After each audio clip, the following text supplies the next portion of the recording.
ایران نے اطلاع دی ہے کہ وہ تباہی کی حالت میں ہیں۔ امریکی صدر کا ٹروتھ سوشل پر دعویٰ۔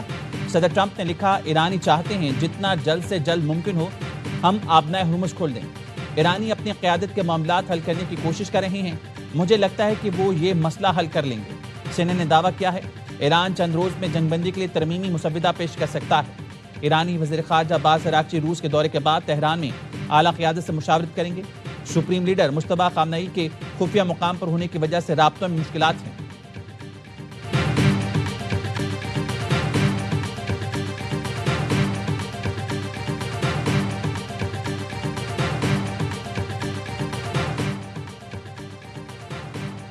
دنیا کی ساری فوج بھی آ جائے تو آبدہ ہرمز سے ایران کا کنٹرول ختم نہیں کر سکتی۔ ایران کے سیکیورٹی کونسل کے ترجمان ابراہیم رضائی نے کہا، انہیں یہ بات سپاہ پاسداران کی بحریہ کے کمانڈرز نے بتائی ہے۔ رضائی نے مزید کہا، ایران کی اجازت کے بغیر 1 لیٹر پیٹرول بھی آبدہ ہرمز سے نہیں گزر سکتا۔ ایرانی فوج کے ترجمان محمد اکرم کا کہنا ہے، ہم اب بھی حالت جنگ میں ہیں۔ امریکہ اور اسرائیل پر ذرہ برابر بھی بھروسہ نہیں۔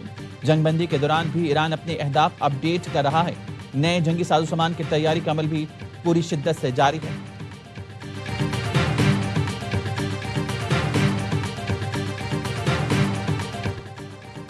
امریکہ آزاد ملکوں پر اپنی پالیسیاں مسلط کرنے کی پوزیشن میں نہیں رہا۔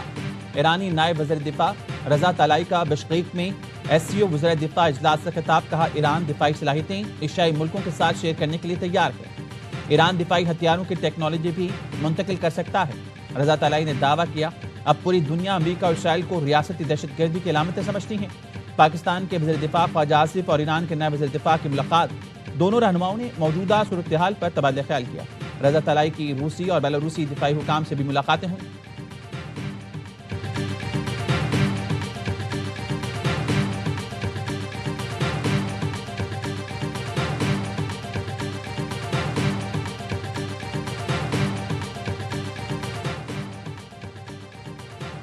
ٹرمپ کے اعلان پتہ پر ایرانی رد عمل کیا ہوگا؟ امریکی خفیہ ادارے کی سوچ بچار رائٹرز کے مطابق امریکی اعلان کو ممکنہ طور پر ایران اپنی جیت قرار دے سکتا ہے۔ امریکی فوجیں واپس بلانے پر ایران کا اپنی جیت کا اعلان کرنے کا امکان ہے۔ امریکی خفیہ ادارے کی رپورٹ میں کہا گیا ہے، جنگ امریکی سیاست پر بوجھ بن چکی ہے۔ مڈ ٹرم انتخابات پر بھی ایران جنگ کے اثرات پڑنے کا خدشہ ہے۔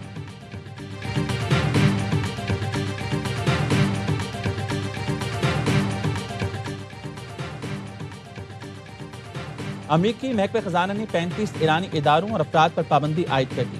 امریکی وزیر خزانہ کہتے ہیں ایران کے نامزد افراد، ادارے اربوں ڈالرز غیر قانونی کارروائیوں میں استعمال کر رہے ہیں۔ آبنہ ہرمز سے گزرنے کے لیے ایران کو ٹول پیمنٹ دینے والی کمپنیز کو بھی سخت پابندیوں کا سامنا ہوگا۔ امریکی حکام کے مطابق پابندیوں کا مقصد ایران کے غیر قانونی مالیاتی نیٹ ورکس فنڈز کی منتقلی کو روکنا ہے۔ امریکی دفتر برائے غیر ملکی اساتذہ جات کنٹرول کی جانب سے متعلقہ کمپنیز کو وارننگ جاری ہے۔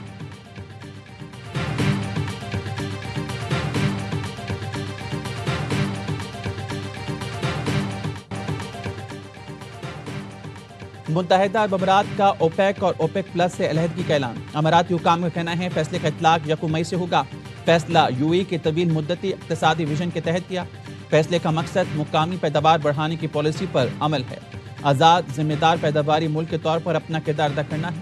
اعلامیہ کے مطابق UAE نے بڑھتی ہوئی مانگ پورا کرنے کے لیے سرمایہ کاری کی۔ اس اقدام سے پہلے اوپیک سے کئی دہائیوں تک تعاون جاری رہا۔ متحدہ عرب امارات کے وزیر توانائی کا کہنا ہے، یہ قدم ایک موضوع وقت پر اٹھایا جا رہا ہے اور خصوصاً آبنہ ہرمز میں موجود پابندیوں کے تناظر میں اس سے منڈی پر کوئی اثر پڑے گا نہیں۔ معاشی ماہرین کا کہنا ہے، متحدہ عرب امارات کا نکلنا اوپیک ملکوں کو متاثر کرے گا۔ عابد سلیری نے کہا، آبنہ ہرمز بند ہے، متحدہ عرب امارات پیداوار بڑھائے گا تو بیچے گا کیسے؟ UAE کم قیمت پر تیل دے گا تو اوپیک کو بھی کم قیمت کرنا پڑے گی۔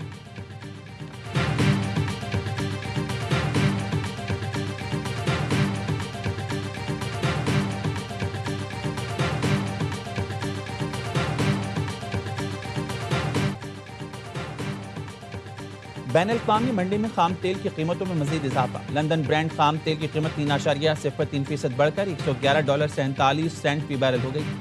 ویسٹ ٹیکساس خام تیل کی قیمت 3.53% اضافے سے $99.77 فی بیرل پر آ گئی۔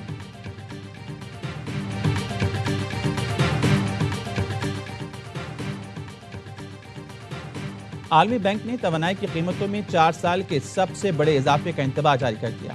ورلڈ بینک کا کہنا ہے ایران جنگ کے باعث توانائی کی قیمتوں میں 24% اضافے کا خدشہ ہے۔ رواں سال توانائی کی قیمتیں 2022 میں روس یوکرین جنگ کے بعد بلند ترین سطح پر پہنچ جائیں گی۔ 2026 میں مجموعی اجناس کی قیمتوں میں 16% اضافے کا خدشہ ہے۔ برینٹ کروڈ کی اوسط قیمت $66 فی بیرل تک رہنے کی توقع۔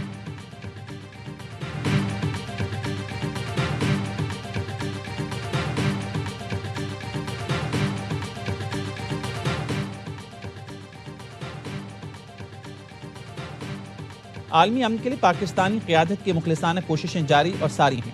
خطے کی تازہ صورتحال اور قومی امور کا جائزہ لینے کے لیے وفاقی کابینہ کا اجلاس آج صبح 11:30 بجے طلب کیا گیا۔ وزیراعظم شہباز شریف وفاقی کابینہ اجلاس کی صدارت کریں گے۔ اہم بیٹھک میں ملک کی معاشی صورتحال سمیت اہم امور زیر غور آئیں گے۔ کابینہ اراکین کو خطے میں قیام امن کے لیے پاکستان کی کوششوں سے آگاہ کیا جائے گا۔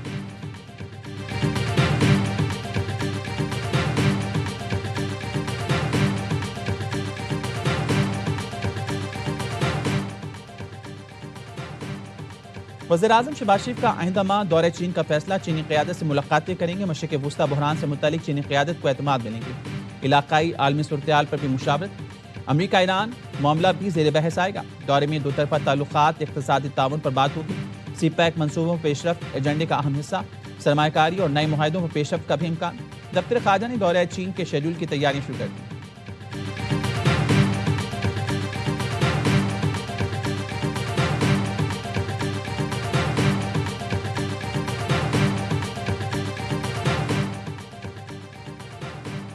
وزیراعظم شہباز شریف سے وزیراعظم نیوزی لینڈ کا رابطہ۔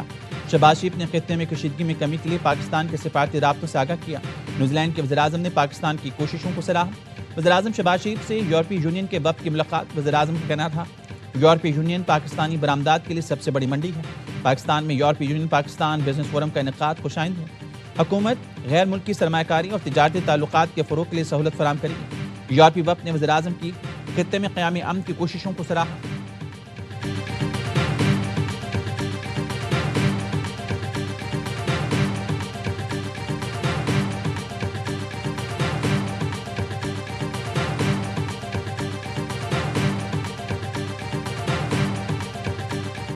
پاکستان اپنی ذمہ داریاں بہترین طریقے سے نبھا رہا ہے۔ قطر جنگ کے خاتمے کے لیے پاکستان کی ثالثی کی کوششوں کی بھرپور حمایت کرتا ہے۔ قطری وزارت خارجہ کے ترجمان نے کہا پاکستان ثالثی پر مکمل بھروسہ ہے اور اسی کے ذریعے تنازع کے حل کا خواہاں ہے۔ سیکرٹری جنرل اقوام متحدہ انطونیو گوتریس کا نائب وزیر اعظم اسحاق ڈار کو ٹیلی فون۔ اسحاق ڈار نے پاکستان کی سفارتی کوششوں اور مختلف فریقین سے رابطوں پر آگاہ کیا۔ انطونیو گوتریس نے عالمی برادری پاکستان کی کوششوں کو قدر کی نگاہ سے دیکھی ہے۔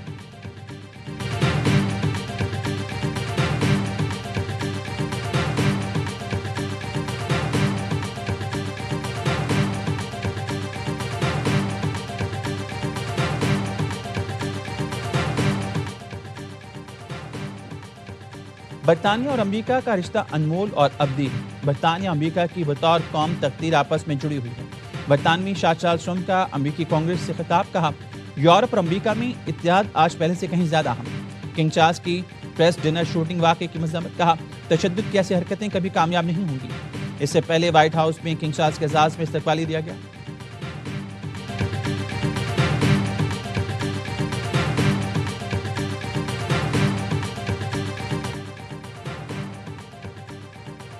پاک افغان سرحد پر افغان طالبان اور فتنہ خوارج کی بلا اشتعال جارحیت، پاک فوج کا بھرپور جواب۔ پاک فوج نے چمن سیکٹر میں افغان طالبان کی متعدد چوکیوں کو تباہ کر دیا۔ افغان طالبان کی سرشان، المرجان، ایدھی پوسٹ گاڑی اور دیگر تنصیبات کو کامیابی سے نشانہ بنایا گیا۔ دہشت گردوں اور ان کے سرپرستوں کے عزائم کو خاک ملا دیا جائے گا۔ پاک فوج کا آپریشن غزب للحق تمام مقررہ اہداف کے حصول تک جاری رہے گا۔ وزیر داخلہ محسن نقوی کی فتنہ خوارج کی بلا اشتعال جارحیت کی مذمت، دشمن کو منہ توڑ جواب دینے پر پاک فوج کو خراج تحسین، کہا پاک فوج نے بروقت کارروائی کر کے دشمن کے مذموم عزائم کو ناکام بنایا۔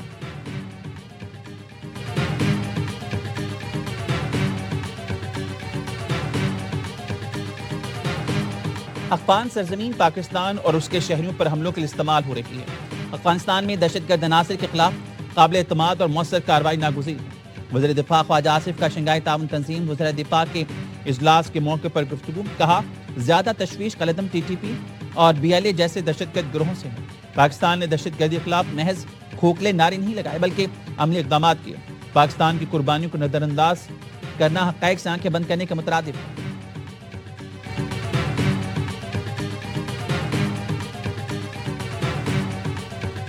10 اوور میں ہی پشاور نے بلڈوز کر دیا تھا اسلام آباد یونائٹڈ کی سوچ کو. بابر تو ٹو گڈ کھیلا. جو پارٹنرشپ 72 رنز کی ہوئی نا حارث کی اور بابر کی, اس نے ایک بیس بنا دی. بہت ٹاپ کلاس کرکٹ کھیل رہے ہیں. بہت بہت مبارک ہو زلمی کی ٹیم کو اور بابر کو بھی 4تھی سینچری بنانے میں مزہ آیا بیٹنگ دیکھنے کا. سابق کرکٹرز کی بابر اور زلمی کو مبارکباد. پروگرام ہر لمحہ پرجوش میں اظہار خیال کرتے ہوئے باسط علی نے کہا پشاور نے 10 اوورز میں اسلام آباد کی سوچ کو بلڈوز کر دیا تھا. بابر اور حارث کی پارٹنرشپ نے جیت کی بنیاد رکھی. کامران اکمل نے کہا بابر ٹاپ کلاس کرکٹ کھیل رہے ہیں. پشاور کے ٹاپ 3 نے اسلام آباد کو گیم سے باہر کر دیا. اداکار عدنان صدیقی بنے مہمان, سامنا کیا دلچسپ سوالوں کا. مصطفیٰ چودھری نے شعیب اختر کا روپ دھارا. عادی نے مزاح کا تڑکا لگایا.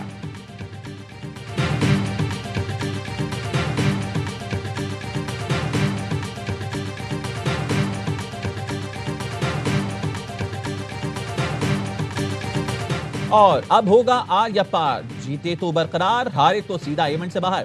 HBL PSL 11 کا پہلا ناک آؤٹ میچ آج ملتان سلطانز اور حیدرآباد کنگز مین کے درمیان ہوگا. غلطی کی کوئی گنجائش نہیں. ملتان نے پہلے راؤنڈ میں 10 میں سے 6 میچ جیتے. حیدرآباد نے 5 میں فتح سمیت. آخری میچ میں سب کو سرپرائز کر کے پلے آف میں جگہ بنائی. ہیڈ ٹو ہیڈ مقابلوں میں دونوں ٹیمیں ایک ایک میچ جیت چکی. فاتح ٹیم جمعے کو اسلام آباد یونائٹڈ اور دوسرا ایلیمنیٹر کھیلے گی.